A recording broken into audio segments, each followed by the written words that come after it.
À l'occasion de l'anniversaire de ma fille de 5 ans, mes parents ne lui ont rien offert, disant qu'ils avaient oublié. Mais une semaine plus tard, la fille de ma sœur tenait un iPhone 17 Pro tout neuf. Alors j'ai aussi oublié et je n'ai pas envoyé les 10 000 $ promis pour la rénovation de la cuisine de mes parents. Après cela, 32 appels manqués. Et ensuite, pour l'anniversaire de ma fille de 5 ans, mes parents ne lui ont rien offert, disant qu'ils avaient oublié. Mais une semaine plus tard, la fille de ma sœur tenait un iPhone 17 Pro tout neuf. Alors, j'ai aussi oublié et je n'ai pas envoyé les 10 000 $ promis pour la rénovation de la cuisine de mes parents. Après cela, 32 appels manqués. Et puis, mes parents ont oublié l'anniversaire de ma fille. 5 ans, son premier anniversaire de grande fille, comme elle l'appelait, et ils se sont présentés les mains vides avec un haussement d'épaule. Et ils se rattraperont. Je les ai crus. Ce fut ma première erreur. Je m'appelle Karen. J'ai 31 ans, je suis mariée à mon mari, Derek, depuis 7 ans, et nous vivons dans une maison de 3 chambres à Raleigh, en Caroline du Nord. Nous ne sommes pas riches, mais nous ne sommes pas fauchés non plus. Derek travaille dans la logistique. Je suis hygiéniste dentaire, et ensemble nous nous en sortons bien. Nous avons une fille, Rosie. Elle vient d'avoir 5 ans et elle est le genre d'enfant qui parle aux papillons et garde ses bonbons d'Halloween pendant des mois parce qu'elle ne veut pas que le chocolat se sente délaissé. Oui, elle est adorable à ce point. Alors, imaginez la scène. C'est la fête d'anniversaire de Rosie. Nous avons des serpentins, un gâteau licorne, la totale des 9 yards. Mes parents, Gary et Donna, arrivent avec 40 minutes de retard, ce qui, honnêtement, est en avance pour eux. Ma mère entre, serre Rosie dans ses bras et dit « Joyeux anniversaire, mon petit pois ». Mon père lui tapote la tête comme si elle était un golden retriever. Pas de sac cadeau, pas de carte, rien. Maintenant, pensez-vous que j'ai dit quelque chose sur le moment? Bien sûr que non. Je me suis mordu la langue si fort que je pouvais goûter le sang, parce que c'est ce que font les filles comme moi, n'est-ce pas? Nous gardons la paix. Nous sourions. Nous nous disons que tout va bien. Ma sœur Bridget était là avec ses 2 enfants, Haley, 13 ans, et Mason, 8 ans. Bridget a 2 ans de plus que moi, elle est divorcée, et honnêtement, c'est l'une des meilleures personnes que je connaisse. Elle avait apporté à Rosie ce magnifique coffret d'art avec environ 60 couleurs et un petit chevalet. Rosie a failli s'évanouir de joie. Bridget m'a regardé de travers quand nos parents sont entrés sans rien, et j'ai juste secoué la tête. Pas maintenant. Après la fête, quand tout le monde est rentré chez soi et que Rosie était au lit entourée de papier cadeau comme une sorte de tornade de cadeaux, Derek s'est assis à côté de moi et a dit « Alors, tes parents n'ont vraiment rien apporté ?» Ils ont oublié, ai-je dit. Derek m'a juste regardé. Vous connaissez ce regard que votre partenaire vous lance quand il essaie de ne pas dire ce qu'il pense vraiment? Il a pris une inspiration, a hoché la tête et a dit « D'accord. » Ils ont dit qu'ils se rattraperaient. D'accord. Je pouvais entendre tout ce qu'ils ne disaient pas. Voici le problème, et je sais que certains d'entre vous l'ont probablement déjà deviné. Mes parents ont toujours été inéquitables. Ce ne sont pas de mauvaises personnes, pas des monstres, juste inéquitables. Les enfants de Bridget. Ma mère les reçoit un week-end sur 2. Elle emmène aller faire du shopping. Elle fait de la pâtisserie avec Mason. Elle publie des photos d'eux sur Facebook avec des légendes comme les anges de grand-mère. Rosie, elle est allée chez eux peut-être 6 fois dans toute sa vie. J'avais l'habitude de me dire que c'était une question de géographie. Nous vivons à 20 minutes. Bridget vit à 5 minutes. Mais ensuite je regardais les albums photos. Ma mère gardait des pages et des pages de Haley et Mason et une photo floue de Rosie de son baptême coincée à l'arrière comme après coup. Avez-vous déjà remarqué quelque chose qui vous brise le cœur, mais vous vous convainquez que vous réagissez de manière excessive? Oui, cela a été toute ma vie. Quoi qu'il en soit, une semaine passe, pas de cadeau de rattrapage pour Rosie, pas d'appel, pas de carte, pas de petit quelque chose par la poste. Je ne dis rien parce que je leur accorde encore le bénéfice du doute. C'est ce que font les bonnes filles, n'est-ce pas? Dites-moi, les auriez-vous appelées? Puis arrive le 8e jour. Je fais défiler mon fil Facebook parce qu'apparemment j'aime la douleur émotionnelle. Et il y a une photo sur la page de ma mère. Elle est assise à la table de la cuisine de mes parents tenant un iPhone 17 Pro tout neuf. La légende dit, seulement le meilleur pour notre fille, le petit génie de la technologie de grand-mère et grand-père. J'ai fixé cette photo pendant je ne sais combien de temps. Derek m'a trouvé assise sur le sol de la salle de bain avec mon téléphone. Que s'est-il passé, a-t-il demandé. J'ai juste tourné l'écran vers lui. Il l'a lu, m'a regardé, et pour la première fois, il n'a pas dit « d'accord ». Il a dit « c'est assez, Karen ». Et honnêtement, quelque chose a basculé en moi à ce moment-là. Comme si un interrupteur dont j'ignorais l'existence venait de s'activer. 5 années de blessures ravalées et d'excuses, comme quoi il ne le faisait pas exprès, se sont simplement évaporées. Et ce qui restait était cette pensée très claire, très calme. S'ils peuvent oublier ma fille, je peux les oublier, moi aussi. Maintenant, certains d'entre vous pensent probablement, c'est juste un téléphone, Karen. Ne réagis pas de manière excessive. Et vous savez quoi? Vous avez peut-être raison. Peut-être qu'un téléphone n'est qu'un téléphone. Mais ce n'est pas à propos du téléphone, n'est-ce pas? C'est à propos de votre enfant qui regarde ses grands-parents aimer ses cousins à voix haute tandis qu'elle reçoit le silence. C'est à propos de votre fille de 5 ans qui ne demande même pas pourquoi grand-mère et grand-père ne lui ont pas apporté de cadeaux parce qu'elle y est déjà habituée. C'est cette partie qui m'a détruite. Alors, le lendemain matin, je prépare des crêpes pour Rosie, celles en forme d'ours, parce qu'elle insiste sur le fait que les crêpes normales sont des cercles ennuyeux. Et on sonne à la porte. Il est 8h15 du matin. Personne ne se présente à 8h15 à moins d'apporter de mauvaises nouvelles ou d'être furieux. Dans ce cas, c'était les deux. J'ouvre la porte et voilà mon père debout sur mon porche dans sa vieille veste de pêche, les bras raides le long du corps, la mâchoire serrée comme s'il retenait physiquement ses mots. Derrière lui dans l'allée, ma mère était assise dans la voiture avec le moteur en marche. Elle n'est même pas descendue. Elle est juste restée là avec ses lunettes de soleil comme si elle était la conductrice de fuite. Nous devons parler, a dit mon père. Bonjour à toi aussi, papa. Il n'a pas ri. Il m'a poussé pour entrer dans le couloir, pas agressivement mais pas poliment non plus, et s'est tenu dans ma cuisine en regardant les crêpes en forme d'ours de Rosie comme si elle l'avait personnellement offensé. Papa Gary, a dit Rosie en agitant sa fourchette. Elle l'appelle Papa Gary parce que quand elle avait 3 ans, elle n'arrivait pas à trouver le mot grand-père. Et c'est resté. Il lui a fait un demi-sourire, le genre que l'on fait à l'enfant d'un collègue. Puis il s'est tourné vers moi. Ta mère est très contrariée. À propos de quoi, vous deux? Le regard sur son visage. Comme si je lui avais demandé d'expliquer la gravité. À propos de l'argent. Karen, à ton avis? Oh, c'est vrai. L'argent. J'ai oublié. Tu n'as pas oublié. Si, papa. Tout comme tu as oublié l'anniversaire de Rosie. Et voilà. C'était dit au grand jour. Je l'ai regardé encaisser, et pendant environ 2 secondes, j'ai vu quelque chose vaciller sur son visage. De la culpabilité, peut-être, ou du moins la cousine de la culpabilité. Mais cela a disparu rapidement. Et ce qui a pris la place était quelque chose à quoi je ne m'attendais vraiment pas. Il a dit, c'est différent. Différent. Laissez cela s'imprégner. Oublier l'anniversaire d'un enfant est différent d'oublier d'envoyer de l'argent. Dites-moi, dans quel univers est-ce différent?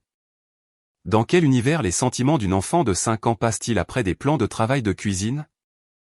Je pose la spatule. En quoi est-ce différent, papa?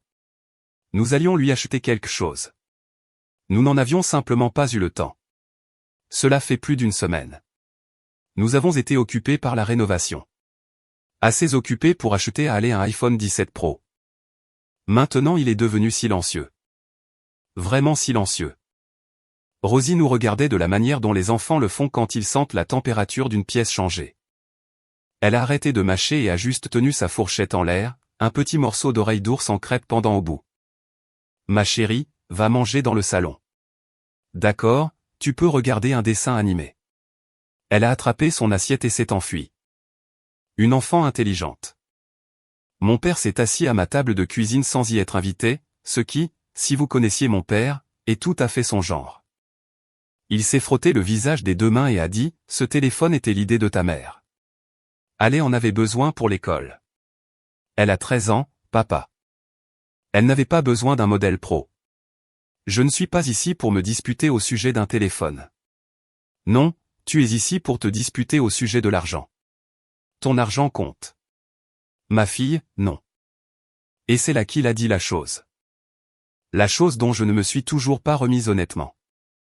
Il s'est penché en avant et a dit, et je le cite exactement, « Karen, toi et Derek vous vous en sortez bien. Bridget est toute seule. Nous devons aider là où l'aide est nécessaire. » J'ai presque ri. Presque. Parce que l'implication était si claire. Cela aurait tout aussi bien pu être écrit sur un panneau d'affichage. Parce que j'ai fait un bon mariage et pas ma sœur, mon enfant mérite moins d'amour. Mon enfant reçoit les restes parce que ses parents ont 2 revenus. Pouvez-vous imaginer entendre cela de votre propre père? Derek est entré exactement à ce moment-là. Un timing parfait. Honnêtement, cet homme a un 6e sens pour savoir quand je suis sur le point de pleurer ou de jeter quelque chose. Et il a dit, « Bonjour, Gary. Du café ?» Mon père l'a regardé et a dit, « Derek, fais-lui entendre raison. » Et Derek a béni cet homme, s'est versé une tasse de café, a pris une longue gorgée et a dit, « Je pense qu'elle est parfaitement raisonnable. » Mon père s'est levé si vite que la chaise a raclé le sol. C'est ridicule. Nous t'avons demandé de l'aide il y a des mois. Tu as accepté. Et maintenant tu nous punis pour un cadeau d'anniversaire. Non, papa, ai-je dit. Je ne te punis pas. J'ai juste oublié. Je me rattraperai. Il est parti, a claqué ma porte moustiquaire si fort que la petite couronne est tombée. Par la fenêtre, je l'ai regardé monter dans la voiture et j'ai vu ma mère commencer immédiatement à parler, les mains s'agitant dans tous les sens. Ils sont restés assis dans mon allée pendant 5 bonnes minutes avant de partir. 5 minutes de je ne sais quelle conversation. Maintenant, pensez-vous que je me sentais bien? Je vais être honnête avec vous. Je me sentais terriblement mal, comme physiquement malade à l'estomac. Parce que c'est ce qui arrive quand on se défend quand on ne l'a jamais fait auparavant. Cela semble mal même quand c'est juste. Mes mains tremblaient. Je me suis assise à la table où mon père s'était assis et j'ai juste fixé sa tasse de café, celle que Derek avait commencé à verser avant que mon père ne sorte en trombe. Derek s'est assis en face de moi. Ça va? Non. Tu as fait la bonne chose. Alors pourquoi ai-je l'impression d'avoir frappé un chiot? Il a tendu le bras, a pris ma main et a dit quelque chose qui a en quelque sorte réorganisé mon cerveau, parce qu'ils t'ont entraîné à te sentir coupable d'avoir des limites. Je veux dire? Franchement. Cet homme devrait écrire des cartes de vœux. Cet après-midi-là, mon téléphone a vibré. C'était Bridget. Elle a envoyé un message, « Maman vient de m'appeler en pleurant, disant que tu leur refuses de l'argent. Que se passe-t-il? » Super. Alors maintenant, c'est moi la méchante. J'ai appelé Bridget et je lui ai tout raconté. L'anniversaire, le téléphone, le fait d'avoir oublié, les 32 appels manqués, mon père se pointant à l'aube comme un agent de recouvrement. Elle a écouté sans interrompre, ce qui est rare pour Bridget. Cette femme a une opinion sur tout, y compris sur la façon dont je charge mon lave-vaisselle. Quand j'ai terminé, elle est restée silencieuse pendant un long moment. Puis elle a dit, « Je ne savais pas qu'il n'avait rien offert à Rosie. » Oui, Karen, je te jure que je ne savais pas non plus pour le téléphone. Maman m'a dit qu'elle achetait à aller un étui pour son ancien téléphone. Je ne savais pas que c'était un iPhone tout neuf jusqu'à ce qu'elle rentre à la maison avec. Je l'ai cru. Bridget n'a jamais été le problème. Elle n'a jamais agi une seule fois comme si ses enfants étaient plus importants que Rosie. En fait, c'est elle qui apporte toujours des cadeaux supplémentaires. Elle invite toujours Rosie aux activités de Halley et Mason. Elle essaie toujours d'équilibrer les choses sans en faire toute une histoire. Elle est le tampon. Elle a été le tampon toute notre vie, en fait, juste de différentes manières. Alors, qu'est-ce que tu vas faire, a-t-elle demandé. Je n'en vois pas l'argent. D'accord. Es-tu en colère? Pourquoi serais-je en colère? Parce qu'ils vont ramener ça à toi. Ils vont dire que je les punis, et ensuite ils vont s'appuyer encore plus sur toi. Elle a ri d'un rire sec et fatigué. Karen, ils s'appuient déjà sur moi. Ce n'est pas nouveau. Ce qui est nouveau, c'est que tu ripostes enfin. Honnêtement, j'attendais cela. Cela m'a surprise. Vraiment? Je les regarde traiter Rosie comme une réflexion après coup depuis 5 ans. Tu crois que je ne l'ai pas remarqué? Je pensais juste que ce n'était pas à moi de dire quelque chose. Ma sœur, honnêtement, parfois les personnes qui vous voient le plus clairement sont celles qui se tiennent juste à côté de vous. Mais c'est là que les choses ont pris une tournure que je n'avais absolument pas vu venir. Parce que ce soir-là, environ 2 heures après avoir parlé à Bridget, j'ai reçu un message de ma mère. Pas un appel, un message. Et voici ce qu'il disait, mot pour mot. Puisque tu as décidé de revenir sur ta parole, ton père et moi avons décidé d'utiliser nos économies pour des vacances au lieu d'attendre ton aide. Nous emmenons Bridget et les enfants à Myrtle Beach pendant une semaine. Nous avons tous besoin d'une pause face à ce stress. Peut-être qu'à notre retour, nous pourrons discuter des choses comme des adultes. Lisez cela à nouveau. Lisez-le lentement. Ils ont pris l'argent qu'ils avaient, l'argent dont ils disaient qu'il n'était pas suffisant pour la cuisine. L'argent dont ils disaient avoir désespérément besoin de nos $10 000 pour le compléter. Et ils ont réservé des vacances, pas seulement pour eux-mêmes, pour Bridget et ses enfants. Tout le monde sauf moi, Derek et Rosie. J'ai montré le message à Derek. Il l'a lu, a posé le téléphone et a dit un seul mot, « Waouh ». Et j'ai commencé à rire. Pas un rire joyeux. Ce genre de rire déséquilibré où soit vous allez rire, soit vous allez perdre la tête. Et rire semble plus sain parce qu'il faut apprécier l'art, n'est-ce pas? L'audace pure. Ils n'avaient pas assez d'argent pour leur cuisine, mais ils en avaient assez pour des vacances à la plage pour 6 personnes. J'ai répondu par un seul mot, profiter. C'est tout. Rien d'autre. Pas de dispute, pas de paragraphe, pas d'explication. Juste profiter. Parce que dire d'autre à cela? Maintenant, certains d'entre vous pourraient penser, Karen, ils essaient de te blesser. Ils t'excluent exprès. Et oui, évidemment. Mais voici ce sur quoi ils n'avaient pas compté. Ils ont invité Bridget. Et Bridget a une conscience parce qu'environ 30 minutes après ce message, Bridget m'a rappelé et elle n'était pas contente. As-tu vu le message de maman? Celui sur Myrtle Beach? Oui. Karen, je n'y vais pas. Bridge, ne fais pas ça. Non. Écoute-moi. Je ne pars pas en vacances conçues pour te punir. C'est insensé. Et je ne laisse pas mes enfants être des accessoires dans le jeu auquel ils jouent. J'ai essayé de lui dire que ce n'était pas grave. Qu'elle devrait y aller. Que les enfants adoreraient la plage. Mais Bridget, la Bridget têtue, pleine d'opinions et inspectrice de la vaisselle, ne voulait pas céder. Tu es ma sœur, a-t-elle dit. Et Rosie est ma nièce, et je ne vais pas faire semblant que c'est acceptable. J'ai pleuré. Je ne vais pas vous mentir. Je me suis assise sur le sol de ma chambre pour la 2e fois cette semaine et j'ai juste pleuré parce que parfois, la chose qui vous brise n'est pas la cruauté, c'est la gentillesse juste à côté. Mais écoutez, ce que Bridget a fait ensuite, ce qu'elle a dit à nos parents, et ce qui s'est passé avec elle et ce téléphone, je n'arrive toujours pas à y croire honnêtement parce que personne ne lui a demandé de le faire. Personne ne l'a même suggéré. Elle l'a simplement fait et cela a tout changé. Bridget a donc appelé nos parents ce soir-là et leur a dit qu'elle n'irait pas à Myrtle Beach. Et d'après ce qu'elle m'a dit plus tard, ma mère s'est complètement effondrée au téléphone. Pas des pleurs de tristesse, des pleurs de colère. Le genre où quelqu'un n'est pas contrarié de vous avoir blessé, il est contrarié que cela ne fonctionne pas. Ma mère a dit, après tout ce que nous faisons pour toi et ses enfants, tu vas prendre son parti. Et Bridget, ma belle-sœur têtue qui ne tolère aucune absurdité, a dit, je ne prends le parti de personne. Je refuse juste d'être votre moyen de prouver quoi que ce soit. Mon père a pris le téléphone ensuite. Il a essayé l'approche calme, la voix de soyons raisonnables qu'il utilise quand il veut vous faire croire qu'il est le plus rationnel. Il a dit, Bridget, cela ne te concerne pas.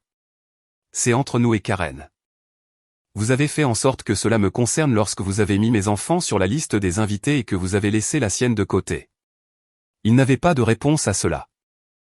Maintenant, voici ce que j'ignorais et qui se passait en même temps.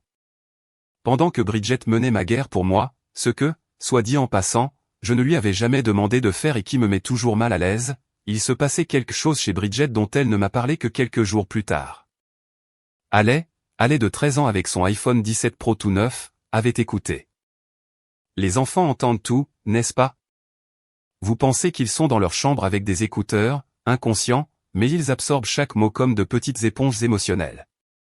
Haley avait entendu la conversation téléphonique de Bridget avec moi plus tôt dans la journée.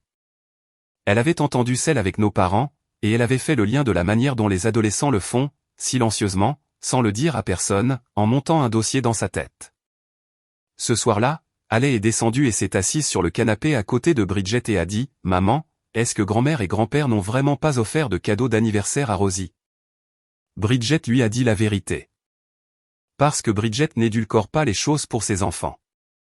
Elle a toujours été comme ça, honnête à un point tel que cela me rend parfois nerveuse, mais ses enfants lui font totalement confiance pour cette raison. Haley est restée silencieuse pendant 1 minute. Puis elle a dit « C'est vraiment n'importe quoi ».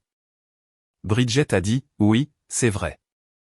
Et puis Haley a dit « Et je jure que quand Bridget me l'a dit, j'ai dû m'asseoir, je ne veux pas du téléphone ». Bridget a cligné des yeux. Quoi? Je n'en veux pas. Pas s'ils me l'ont donné au lieu de donner quelque chose à Rosie. Ce n'est pas juste. J'ai mon ancien téléphone. Il marche très bien. Je n'ai pas besoin de celui-ci. 13 ans. 13 ans. Et elle avait plus de clarté morale que 2 adultes de 60 ans. Pouvez-vous imaginer? Est-ce que vous entendez ça? Parce que je suis encore abasourdi à chaque fois que j'y pense. Bridget lui a dit qu'elle n'était pas obligée de faire cela, que c'était un cadeau et qu'elle pouvait le garder. Mais Haley a secoué la tête et a dit, cela ne ressemble plus à un cadeau. C'est comme s'il m'avait choisi au lieu de Rosie et je ne veux pas être choisi comme ça. Je vous le dis, cet enfant-là. Mais Bridget n'a pas simplement laissé couler. Elle y a réfléchi pendant quelques jours parce qu'elle est intelligente et qu'elle ne prend pas de décision hâtive, contrairement à moi qui ai oublié $10 000 l'espace d'un seul appel téléphonique. Elle a réfléchi à ce qui aurait vraiment du sens, ce qui arrangerait vraiment les choses, du moins entre nous. Et puis elle m'a appelé un mercredi matin. J'étais au travail pendant ma pause déjeuner en train de manger une petite salade triste dans la salle de repos et elle a dit, « J'ai une idée et je veux que tu m'écoutes jusqu'au bout avant de dire non. » Ce n'est jamais un bon début. Haley veut vendre le téléphone. J'ai failli m'étouffer avec un croûton.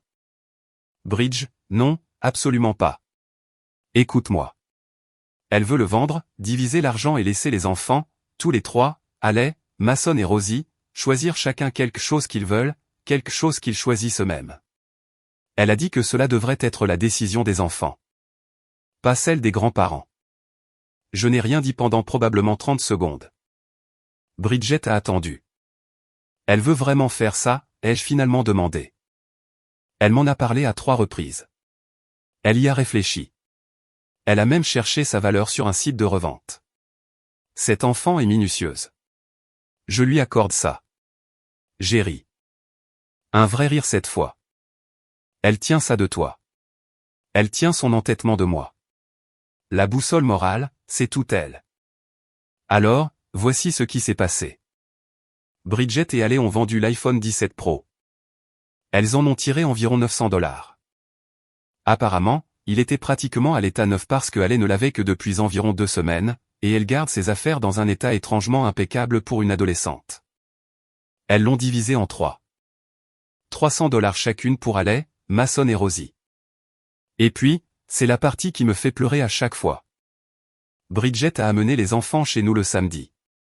Tous les 3 se sont assis sur le sol de notre salon avec leurs $300 chacun. Et Haley a sorti son ancien téléphone et a montré à Rosie une liste qu'elle avait faite. Une liste de choses que Rosie pourrait vouloir. Elle avait fait des recherches. Elle avait cherché des fournitures d'art, des livres d'images, ce petit appareil photo pour enfants qui imprime des photos. Elle avait fait tout un catalogue pour une enfant de 5 ans qu'elle voit peut-être une fois par mois. Rosie a regardé la liste, a regardé Haley et a dit, « Est-ce que je peux avoir l'appareil photo et le partager avec toi ?» Le visage de Haley. J'aurais aimé que vous puissiez le voir. Elle a eu ce sourire tremblant, le genre où l'on fait vraiment de son mieux pour ne pas pleurer. Et elle a dit, oui, Rosie, nous pouvons le partager. Mason a utilisé ses $300 pour un ensemble Lego, le gros bateau pirate dont il rêvait depuis toujours. Et Haley, elle a gardé ses $300 et a dit à Bridget qu'elle voulait les mettre sur son compte d'épargne. 13 ans avec un compte d'épargne et une colonne vertébrale morale. Que quelqu'un donne à cette fille une conférence TED. Maintenant, je sais ce que vous vous demandez. Qu'en est-il de mes parents? Parce que pendant tout ce temps, ils ont fait silence radio. Après que Bridget a dit qu'elle n'irait pas à Myrtle Beach, ils y sont allés quand même. Juste deux. Pas de petits-enfants, pas de Bridget, pas de moi. Juste Gary et Donna sur une plage quelque part, marinant probablement dans l'entêtement et les coups de soleil. Ils sont partis pendant 5 jours. Pendant ces 5 jours, je n'ai pas appelé. Bridget n'a pas appelé. Et pour la première fois de peut-être toute ma vie, je ne me suis pas senti coupable. Quand ils sont revenus, quelque chose était différent. Je ne sais pas si c'était le calme de vacances sans personne autour d'eux ou le fait que Bridget, leur fille fiable, toujours disponible, qui ne fait jamais de vagues, les avait repoussés. Peut-être que c'était les deux. Mais ma mère a appelé Bridget en premier, pas moi, Bridget. Et elle a posé une question. Avons-nous vraiment tout gâché à ce point? Bridget, dans son style classique, a dit « Oui, maman, vous l'avez fait ». Ma mère a pleuré. De vrais pleurs cette fois. Pas le genre en colère. Le genre effrayé. Le genre où vous réalisez que vous pourriez vraiment perdre quelque chose d'important. Elle a dit à Bridget qu'elle ne savait pas comment les choses étaient devenues si déséquilibrées. Elle a dit qu'elle et mon père avaient toujours vu Bridget comme celle qui avait besoin de plus d'aide. Mère célibataire, budget serré, situation plus difficile, et qu'ils avaient en quelque sorte transformé le fait d'aider plus en aimer plus sans s'en rendre compte. Est-ce que je crois cela? Honnêtement, je n'en suis pas sûr. Peut-être en partie. Les gens sont compliqués, n'est-ce pas? Parfois, les histoires que nous nous racontons sur les raisons pour lesquelles nous faisons les choses ne sont pas les vraies raisons. Parfois, ce sont juste les raisons qui nous permettent de dormir la nuit. Mais elle essayait et cela comptait. Mon père était plus difficile. Ce n'est pas un grand bavard.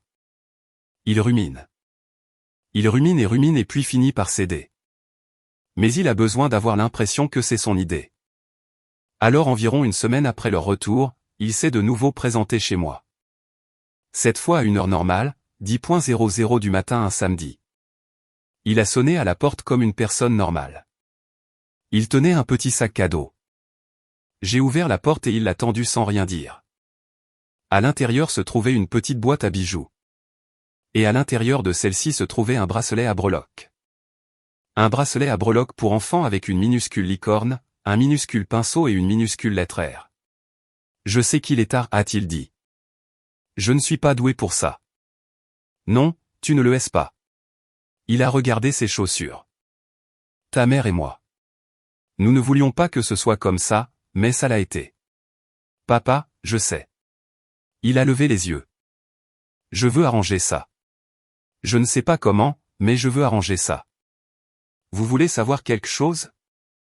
C'était suffisant. Pas parce que cela résolvait tout. Ce n'est pas le cas.